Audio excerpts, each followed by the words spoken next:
Pierre-Georges Despierres, vous publiez Le Petit Monsieur chez l'Harmattan. Qui est ce petit monsieur et comment vous est venue l'idée de ce roman? L'idée m'est venue un petit peu par hasard. J'ai un copain qui m'avait raconté que dans son immeuble, il avait un petit monsieur comme ça qu'il rencontrait, qui était mystérieux. Et puis j'ai inventé une histoire, c'est venu tout seul. Lorsque ça démarre dans ma tête, je ne sais pas très bien comment ça se construit, mais les idées viennent très vite. Et il faut que j'écrive en continuité. Et ce petit monsieur vous a servi de fil conducteur pour votre roman? Alors, le petit monsieur, bien entendu, a débouché sur l'idée d'une gémellité, qu'il y avait un autre petit monsieur ailleurs qui était rencontré qui ressemblait au premier, et puis il a fallu les différencier, découvrir que c'était des jumeaux, et toute une histoire s'est développée avec un jour la rencontre d'un thème, un thème qui aujourd'hui est assez classique, c'est celui des enfants de la Shoah, des enfants perdus. Et là, c'est un petit peu la construction sur ce thème, mais ça se fait tout seul. Ça, je ne sais pas comment font les autres écrivains, mais chez moi, c'est comme ça. Lorsque j'ai l'intuition, il faut que ça file, que j'écrive. Des fois, je me réveille la nuit, j'écris un petit peu, je me recouche. Des fois, il m'arrive, même dans la rue, de prendre des notes sur un bout de papier. Il ne faut pas que j'arrête le fil de mon inspiration, qui est parfois par petites séquences, mais des fois très en continuité. Dans ce roman, on chemine beaucoup. Dans la vie d'un immeuble, à Berlin, à Bruxelles, quelle est votre façon de travailler par rapport à tous ces lieux, à tous ces plans de votre narration? Bah, dans un scénario comme ça, je fais appel intuitivement à des voyages que je connais. J'ai connu Berlin au moment de la chute du mur, 2, 3 mois après. J'ai retrouvé Berlin quelques années plus tard.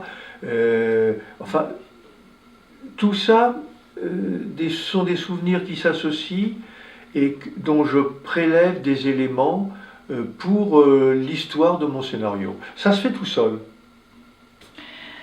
Au départ, ce petit monsieur est une énigme. On le croise dans l'immeuble, on ne sait pas trop qui il est, et donc il y a une grande part de mystère dans ce personnage au départ de votre narration.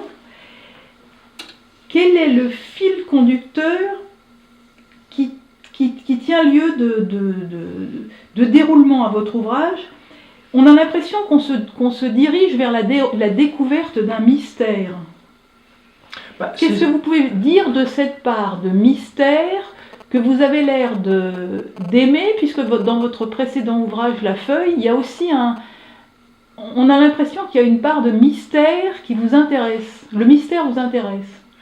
Il y a certainement quelque chose dans ma vie comme dans la vie de tout le monde, une part qui est un petit peu un point d'interrogation, une question soit familiale, soit une question autre, qui peut peut-être d'une manière inconsciente susciter ce genre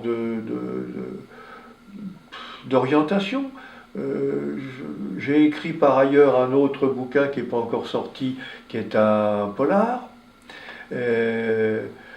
Mon premier bouquin sur La Feuille avait aussi ce petit côté un petit peu polar, mais pas vraiment construit comme un policier.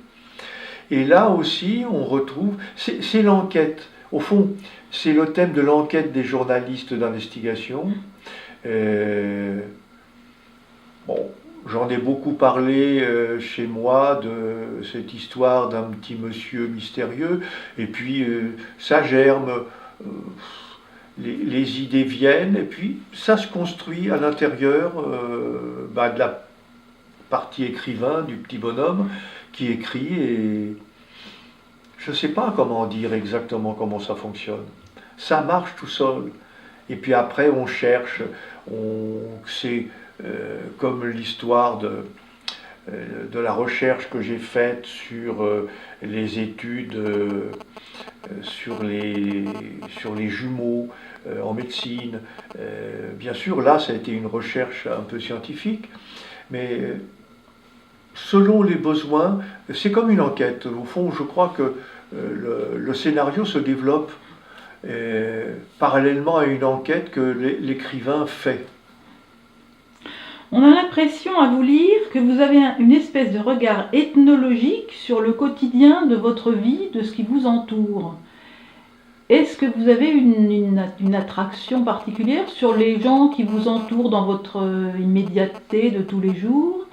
On a l'impression que vous avez voulu trouver un espèce de charme d'une immédiateté qui est intéressante. Plutôt que d'aller chercher des choses extraordinaires, vous donnez du charme à ce qui vous entoure dans l'immédiat. Bah, ça, c'est vous qui le dites, mais en fait, c'est vrai qu'il y a quelque chose d'ethnologique. Bah, en dehors de ce que j'écris là, j'ai quand même travaillé pendant quelques années avec des amis et un groupe d'ethnopsychiatres en Afrique de l'Ouest. C'est vrai que l'ethnologie est quelque chose qui m'intéresse beaucoup. Et puis, ma formation de psychanalyste me pousse à avoir un regard, une écoute un peu en retrait, d'être observateur de ce qui se passe. Je crois que c'est un petit peu un arrière-plan des formations professionnelles, peut-être que vous touchez là. Est-ce qu'il n'y a pas derrière le petit monsieur, qui est une énigme au départ, l'idée que derrière chaque personne qui nous entoure, il y a des histoires, des mystères, des choses à dévoiler qui sont intéressantes pour tout un chacun? Sûrement, sûrement, mais enfin, vous savez, depuis 30 ans que je suis dans la psy et la psychiatrie, j'ai vu un certain nombre de cas où ce qu'on appelle le cadavre dans le placard était existant et avait une importance considérable. Mais sans aller jusque-là, je crois qu'on a tous une petite part de mystère. D'ailleurs, dans un prochain roman que je sortirai peut-être, j'évoquerai d'une manière romancée peut-être ce qui est le mystère de ma famille ou mon mystère à moi. Je pense que là, c'est... Est-ce que l'idée, c'est qu'il n'y a pas un petit monsieur derrière chacun d'entre nous? Ça, je ne sais pas trop où vous voulez en venir. Bien. Eh bien écoutez, nous vous remercions.